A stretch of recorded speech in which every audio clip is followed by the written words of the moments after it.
to Kev and Prach on Earth. It is on and popping, y'all. We got some good information for you today. All right. But before we begin, welcome to the stage of history. I am your illustrious host, Kevin Uncanny Anytime. And of course, I have my beautiful co host beside me, Prach on Earth. Go ahead and just do a little introduction for him, Prach. Hi, I'm Prach on Earth. You can find me on TikTok and Instagram at Prach on Earth. I talk about climate change and I want to inspire others to care more about the Earth while sharing my self-development journey. Yes, it is on and popping, y'all. I'm firmly convinced that they're gonna make a new Captain Planet, and it's gonna be Pratch. All right, just so you know, because we was talking about some stuff just right before this, and she's blowing my mind with this earthy information, and I'm so glad we got together because this was always something that was kind of on my mind, but I wasn't able to. There's just so many different things. Like I'm diving into the regular, just what I like to call common sense mindset topics of just diving into regular things, right? But again, as I've always mentioned, there are so many things you can dive into and really see how the mind plays a part in all of this stuff, y'all. So like I said, like if you want to study trees, you could study trees for years and still be like all over the place. Like there's so much information out there. But what we want to do is we want to kind of loop you guys in from what we were talking about last week. And last week we were talking about political action and Pratch was letting you guys know about some different things like that. So if you didn't catch the last episode, you might want to go watch it real quick. But yeah, we got some good information for you today. Pratch told me about does anybody know what unleaded gas is? Why is unleaded? I have no idea, but Pratch is gonna kind of give us a glimpse into what that's about, and then I sent her this funny video, man. Oh no, not the funny video. No, I did send her a funny video, but we're not gonna talk about that. We're gonna talk about the video that I had sent her on the ozone and how the different times of our collective action has made the ozone kind of, I guess you would say, close up, and when it was like really open. So go ahead, Pratch. I'm talking all over the place. Go ahead Oh, and you're totally fine. No, give them that's a good start. of what we were Um, talking about. Go ahead. yeah, so I guess I'll start with the unleaded gasoline. So why is it unleaded? Like it always says that in every single gas station that we go to. So basically, at a certain point, the population started to show lead in their blood, and scientists and politicians figured out that this increase in lead in the blood was due to the emissions of cars. So that's when they decided to put in political action to make sure that the gas was unleaded. So they removed the lead from the gas, removed it from the atmosphere, from the air we breathe, and it shows a clear drop in the population's lead in their blood. So that's just one example of how government can play a significant role in our life. So, okay.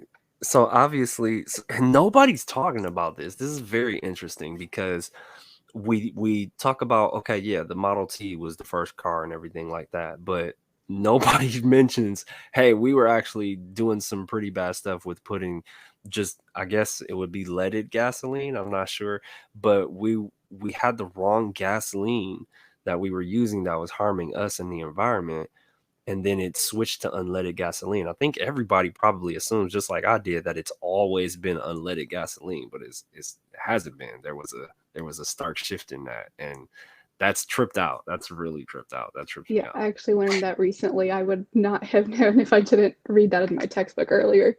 Wow. Well, we can go over the ozone example as well. Yeah. Um, this was when it, I think that TikTok was kind of viral too. So I feel like people have probably seen that. But Okay. um, when there was a hole in the ozone layer and that there was increased rates of skin cancer and it was starting to rapidly melt sea ice, people started to see that as a big issue, especially when it affects like the health of the population directly. That's when it starts to be a bigger issue and people start to make more noise and bring it up to the government. And so political action was taken globally to reduce the or to eliminate the chemicals that were being released um, in the air that was causing the depletion of the ozone layer. And eventually, almost all countries phased out of them, and the ozone layer recovered itself. And that just kind of reminds us that the Earth is able to regenerate. It we are making it fragile, but like the Earth has a very strong power to regenerate. Nature is very resilient. So if we were to, stop all our carbon emissions and start to actually, and we are making progress. So when I say like start to like just making an even bigger movement to reduce all these emissions, um, like there's a very high chance that the Earth is able to regenerate. But there is a certain tipping point that we're getting very close to where nature simply won't be able to make a comeback without a, like in the span of a person's lifetime. Mm-hmm. Yeah, that's man, that's really tripped out. And it it's it is a person by person thing, right? To kick it off. It's something that we all have to kind of pay attention to. And I don't know, even me, as much as I love my car, like if I can't pass emissions, I don't know, I might have to slow that down, right? Just because what's more important what's more important, right? And as we've seen with different things, like with that TikTok, I wish I had it on hand, I'll show it to you guys. But with that particular TikTok, it was just basically stating, when we all chill out on all of that stuff. And because I believe it was a lot, from what I can remember, there was like a lot of stuff that people were talking about, like the aerosol cans and stuff like that. Like they were like, it's bad for the ozone. Once we started really paying attention to that and really eliminating those things, it improves. And so that proves that we can really help. And it's a person by person thing. So even if you just decide, you speaking as us, if we decide to just lead by example and you know take it upon ourselves to do the best we can to help the environment with these things, it still does help. And people over time, if we're consistent, will follow suit, knowing that it's benefiting the environment. So, something to think about, guys. It's very important for us to really pay attention to that for our future, for our children's future, and things like that. So, but I we want to add to that, go ahead. if you don't mind me hopping in. Yeah, that's a very important perspective to take. And in addition to that, I also want to add that it's important to vote and vote for people who believe in climate change and understand the extremity of it. Because there is so much that individuals can do, but when the law is like fighting against what like huge populations of individuals are doing, it's like we can only do so much if they're allowing um, these companies to freely burn all these fossil fuels. But personal responsibility and personal action is very important, and I'm very glad that you mentioned it. Yeah, yeah, because like I said last time, in the last episode, they used to have shows that reminded us of this stuff, and now we don't have it anymore. So it's up to us to really push that out there, because there's not a whole lot of people that's searching for, how do we better the environment, but you got me and Pratch that are like, hey, love yourself, love the earth, and love each other. Well, what does that look like? That looks like us doing the best we can to pay attention to what's going on in the environment, and then once we are aware of those things, to really start actually implementing some practices. So but yeah, this was good, man, because Pratch also has some information about solar punk. I've never heard of this term before, and I decided to look it up. I'm actually here. Let me share my screen real quick because I can give you guys a glimpse of what what we got here. And this right here is incredibly interesting. I'm just like, wait, what? I've never heard of this, but obviously it is a thing. And so if you take a look, the architecture of things, right? But you see, there's look, there's even lunar punk, there's solar punk clothing, aesthetic. This is a lot of stuff, y'all, and this just doesn't happen overnight. Obviously, this has been a thing for a while and it's catching traction. So it might be something you want to look into, might be something you like. But yeah, Prash, go ahead and tell us a little bit about what you got for today. Well, I guess I'll start off with reading the Wikipedia definition that's just pulled up on Google. Gotcha. Um, Solar punk is a science fiction literary subgenre and art movement that envisions how the future might look if humanity succeeded in solving major contemporary challenges with an emphasis on sustainability, human impact on the environment, and addressing climate change and pollution. And I feel like everyone has everyone is able to take a part in this, um, especially people that are in architecture. And I'm not sure if botanicals is the right word, but Oh, or okay. Yeah, like probably. gardening and plants and all. So it's basically like if you go to a place like New York City, you could imagine that city with like all the buildings wrapped in greenery. Like there's plants, and all these plants are also like providing homes to a bunch of wildlife um, that would otherwise not be able to survive as well in the city. Yeah, they could use it too. And when we really think about that and think giving people these ideas, right? Putting some inception out there with y'all, um, it's possible, y'all. It's super possible. It's like very, very possible. And we do need to shift from our old ways of thinking. And that's just how things work. And it's what we need to do. You know, when you think about the pollutants and stuff that we've done, there's always a better way. There's always a better way. Like the old big long boat cars, right? We don't make those no more because it's like it's not efficient. It's not good for the environment. Big metal hunk cars going up and down the street. The reason why we don't make them like that no more is because it wasn't working. You know, for a time when it was originally instituted, it's like, oh, this is a great idea, but then how do we make it better? And that's how we want to continue to think each time we go into these realms of these ideas is, okay, has it been instituted? If it has been instituted, how do we make it better? We can always make it better, always make our systems and processes better. And that goes into the different things that I talk about just generally with our habits and different things that we do throughout our lives. We can always refine our processes and make it better. So something to think about. I also want to mention something that I saw in a group meet that I'm in for Citizens Climate Lobby. So someone sent a picture of the first plane that was ever created and then the moon landing. So that was 66 years apart. And humans were able to advance that much from like building the first plane to landing on the moon. So if we were able to do that in that time when technology is exponentially increasing, I I can imagine that we can do great things in 60 years from now. And it would really help places like when you think about places like New York and the, why they call it the concrete jungle, and sometimes the really low vibration and stuff like that that may be happening in different areas of that city.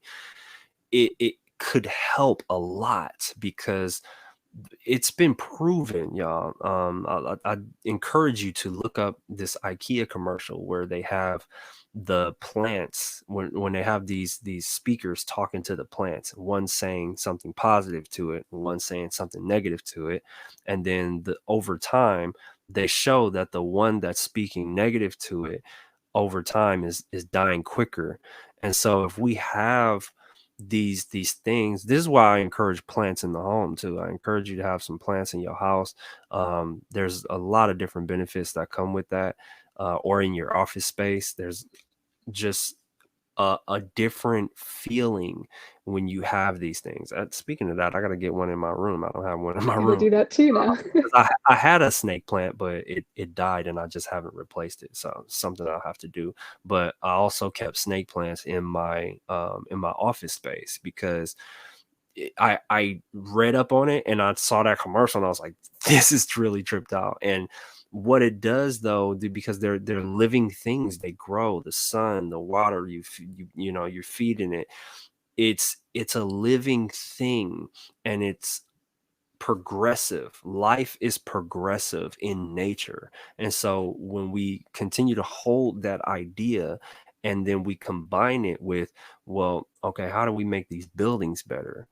That's going to completely change the game, because like Prash was just saying, you wrapping it with the, you know, maybe some form of botanicals, or the architecture, and them combining ideas that can totally change the game, y'all. It could totally change the world. And this is stuff that I'm really excited about. When she presented this information to me, I was like, oh, this is going to be good, because this is something that I'm excited about. I'm excited about how much better we can actually make where we are. You know, we're focusing on sometimes just too far. We're trying to go to Mars and all that stuff. It's like, no, we need to fix everything here, and we need to repair and mend, and then make a whole lot better everything that is on the planet first. Then let's worry about the external solar systems and stuff like that. But that's just my 2 cents about it. But yeah, I'm really enjoy conversations like these, because it helps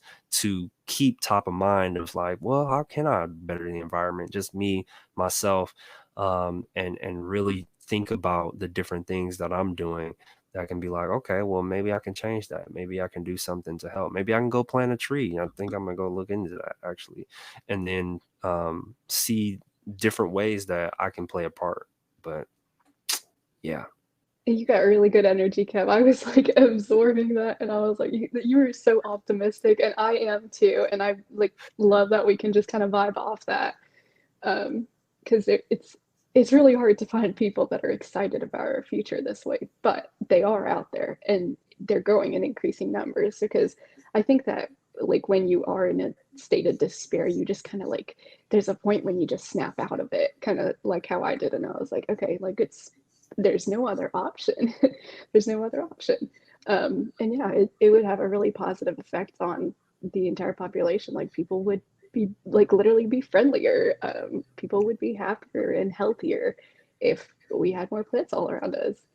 Um, and there's going to be a huge influx of populations into big cities, and so that's kind of why I like to focus on the urbanization of cities, and also like public transport that would be available.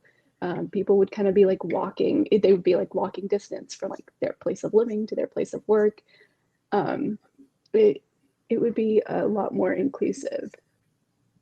Yeah, and I think we have something like that in Phoenix that is trying to help with the environment, like the light rail. I think it's all electric, and it's mostly downtown. It's pretty big, but it's not where I'm living at right now. It's nowhere near here, but I mean, yeah, imagine if that was like, you didn't really have to worry about, oh, I have to drive 30 minutes, or what if it was just a system that kind of went all the way around the city and helped you to navigate where you need to go to the grocery store and stuff like that, and you really didn't have to worry about having your own personal vehicle that, you know, is creating more emissions and stuff like that. Like, I think that's really the type of thinking that we need to start switching up to.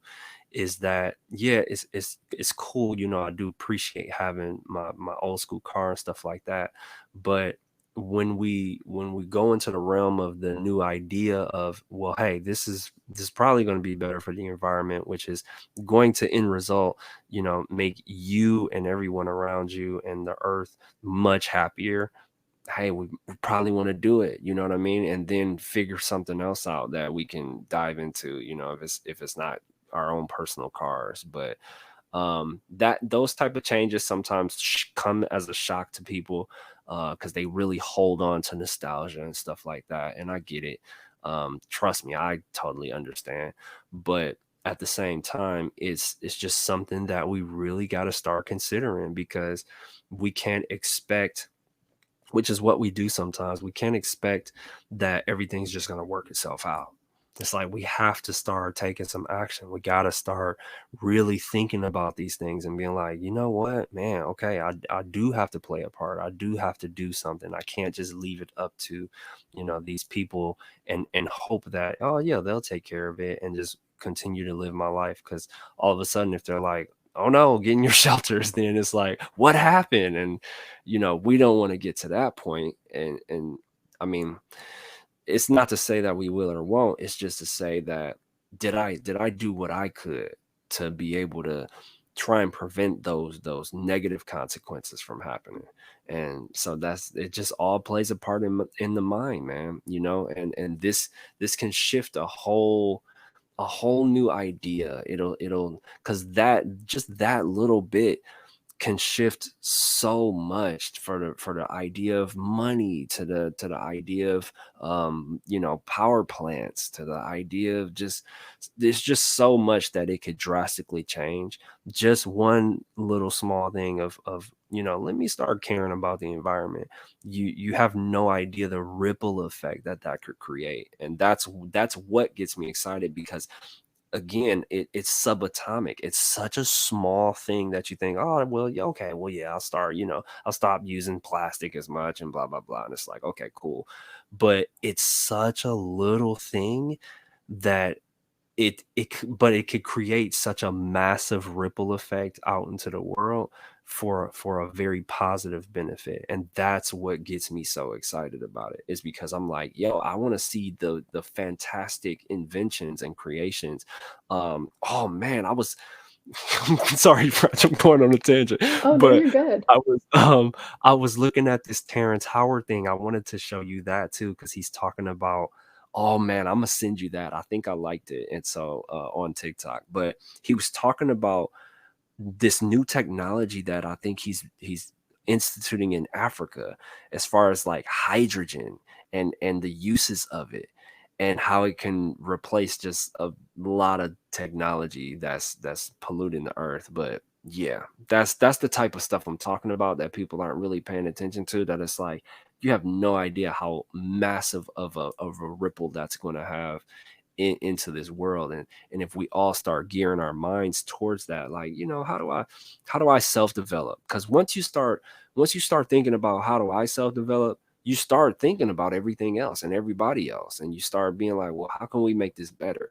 So that's why I believe it's incredibly important to start inside, and then it's going to transcend to everything else. But you have any thoughts about that? I didn't mean to go. Yeah, no, you're good. That was great. I'm just following up on that, and talking about how the Mindset Matters Institute has actually like really helped me with that. So I struggled a lot with like, kind of being all the way up there, or just like going like really low in like succumbing to my thoughts. But like, being able to start to love myself more, and like pay attention to that. And as a creature of comfort, I totally get the whole nostalgia and like sticking to our ways. And this has actually helped me, like, because this is something new that I'm doing, and every day I'm gonna like try and get better at it.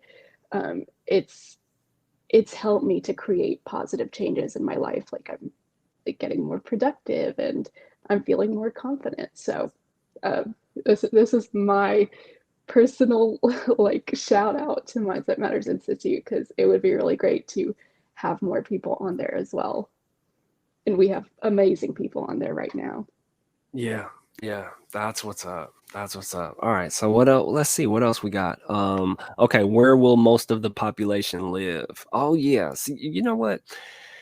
Because this is weird to me. This is a very interesting question because there was like this population control agenda or something like that that was floating out there. I never really looked into it, but there's tons of space out here. There's like a lot of space out here, and so give me. Let's go ahead and go into that. What were your thoughts on that? Well, why did you put that there? So basically, this is still tying into like solar punk and architecture. It's like what we tend to do is like build flat and build out like on suburban communities and like creating more roads and highways and like sprawling out. And so the goal is to build up instead of building like flat and out. So Mm, this would be like there would be a lot more um, like densely packed, and in a way that would be able to be efficient. So like basically literally like uh, living in the sky. I can throw in like lyrics from the song 2055. It's in like my favorite playlist. And so it's like I just want to slide parties in the sky like it's 2055. And I just think about like the solar punk stuff and how it's like, oh, it would be so cool if we had these huge buildings like full of nature. And like it kind of also like there's this idea of having like levels to it, so there'd be like a garden or a waterfall, and then like you go up some more and like there's more levels to it.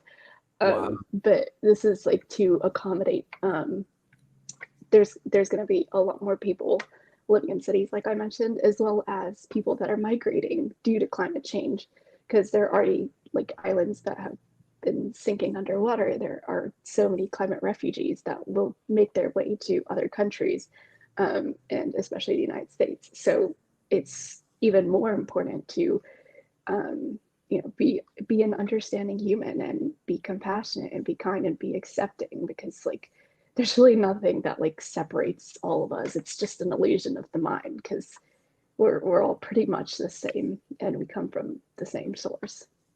Yeah. Yeah, for sure. Um, let's see. So we kind of talked about this, but how will most of the population work and travel? And then the planet is not fragile. Let's touch Oh, on I those. do want to mention that. Yeah. Um, so I think a lot of, well, there is work, there's a lot of jobs that are, exploitative of the environment. And it's not any one person's fault, but there are a lot of people at the top that have kept that the status quo. Like that's how to make money. That's how to make a living. And so what we're trying to transition into is like eco-friendly jobs, sustainable jobs, like if you're an artist, maybe you can bring awareness to to different things in the environment. Mm, um, I'm trying to think of like more examples, but something that I notice is there are so many like brilliant minds that are taking jobs for the money and not really like exploring other jobs. But it's like it would be like jobs for a PR firm, for a big oil company. Like that's unethical. And that's something that actually people have like quit their jobs from these companies to in order to join the climate change revolution. I actually saw a bunch of stories about that. So mm, it's kind of just being mindful of like what is the impact that you're going to have on other people. And because this is all like one blue marble floating in the sky, so like we're all still on the same place, even if we feel like very small and insignificant. I think that like what people do for work is going to be very important. And how people travel, we could be like traveling together like in larger quantities. And I get that there's so many other issues that there are to address, but addressing climate change is going to kind of have that ripple effect on everything else. yeah. Yep. Yeah, it's yeah, I guess we're the pioneers of it, or one of, one of the pioneers of bringing awareness to this type of stuff, because it's important. It's so important. And with all of the different things that, I'm trying to do, I'm just very grateful that I met you, and meeting someone like you that's really bringing this stuff to light, because is something that needs to be addressed, man. And individually we can do so much. And like the way I like to equate it is to, like, I only have a particular set of superpowers, and I'm looking for the ones, like yourself, like Prach, y'all, Prach on Earth is bringing this type of information to the fore, so that we can really start thinking about this stuff, y'all. Really start thinking about this stuff, and then making some changes. And then who knows, this may seem like we're doing a small thing with doing these recorded videos and stuff like that, but who knows who comes across this video, and then it sparks a massive change. Even if they don't directly respond to us and be like, hey, you changed my life and this, that, and the other. It's not really about that. And that's something that I always strongly uh promote, is that I'm not I'm not here for, just specifically monetary gain. Do I need money to live? Absolutely. But my main focus is helping people to activate the legend inside of them. That's what's so important to me, because I know that everybody has different superpowers, just like the Avengers, man. It's like, no, Iron Man's not Captain America, who's not the Hulk, who's not Thor, who's not, they're all different. And everybody gravitates to one of them, and that's their favorite character. And it's like, well, why? It's because we all have these different abilities inside of ourselves. And when we can fully actualize in that, and really tune into ourselves and be like, no, this is who I am, then you're able to bring that out, and it's going to benefit, or hopefully it would benefit. Hopefully you're not a supervillain and we don't have to come after you. But but I'm looking for the ones that are trying to benefit, trying to bring out those benefits, so that we can make things better, right? That's what really this is about. It's helping the world find its purpose, y'all. And in that, you unlock the legendary you inside of yourself. And so that's just something that I thought I'd throw out there, because it's important. It's important for you guys to understand why I'm doing this. What's the purpose of me building the institute, and looking for different heroes and stuff like that. It's because I I stopped playing video games and I turned it into real life. That's just really what it is. I stopped watching so many superhero movies, and I was like, well, man, it's time to try and become one. Let's really see what can happen in real life, and really start pushing out some benefits and some changes that we can make, to be able to find the ones that really want to do stuff. And it's not going to be a whole lot. It's not going to be a massive amount of people, maybe not initially, because if you look at all of the examples we have, there's only one or two heroes to a city or something like that. So that's here what we doing. And I truly believe that I saw that in Prach, or the reason why I reached out to her, because I was like, she looks fairly young, and I don't see anybody really talking like she is on TikTok about this stuff, and taking charge and calling Congress even though you scared, and being like, yo, hey, I need to talk to somebody, what's going on here? And it's like, that's bold, man. Those are some bold moves. So y'all keep an eye out on Prach on Earth, man, because I'm telling you, she's going places. All right. But yeah, did you have anything else to add? No, I really appreciate these talks. Like, if, yeah, I know that there are people listening, but even if not, like, this is beneficial for me. And I appreciate that you're very receptive to me sharing my ideas and talking about this. Yeah. So thank you for sharing your energy and coming on here and showing up. I really appreciate it, and I'm sure the people that do watch, they appreciate it too. But that's all we got for y'all today. All right, so we'll come with another topic next week. You look out for it. All right, these are every Thursday. Okay, every Thursday you can catch us. Kev and Prach on Earth. On Earth, our show will come up, and yeah, that's it for today. We'll see you guys next time. Kevin Prach out.